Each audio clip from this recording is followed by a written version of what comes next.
evreii, robi ai fricii, un popor al adorării. Au cântat Aron, Maria, Moise, preoții cu toții.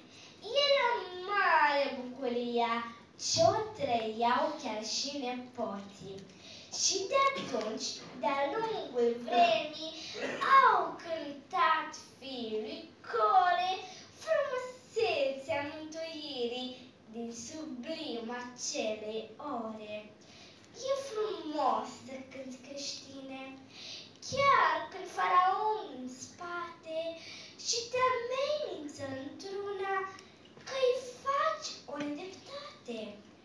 Cântul tău e biruința, ce-i sus ți-e dă și ție, dacă stiși mereu spre Domnul, ca Samson spre apa vie. David, când trecea prin lupte, nu lăsa să-l prindă somnul, ci striga în cântări de slavă, lăudat să fie Domnul. E frumos ca sfinții care-s purtători de aurore să-l tot laude pe Domnul, cum făceau fiii lui Core. Mântuirea fără cântec e credință fără fapte. Cum puteau Pavel și Sila să nu cânte în miez de noapte?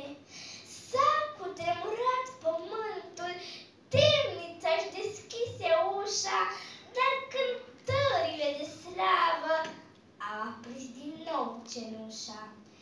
Într-o clipă de căință s-a trezit și temnicerul să primească mântuirea ce i-o pregătise cerul.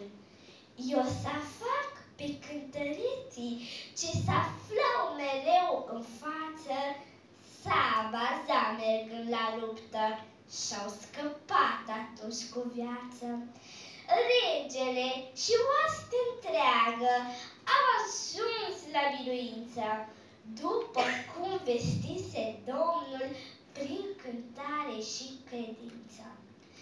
N-are cum pe Domnul slavei un creștin să nu-l adore. Biblia îi dă de știre cum cântau fiii lui Core. Stelele și ele toate, îmbrăcate în poezie, preamăresc pe Creatorul prin cântări de bucurie. Frate, nu-ți uita menirea, ruga să măsori în ore și să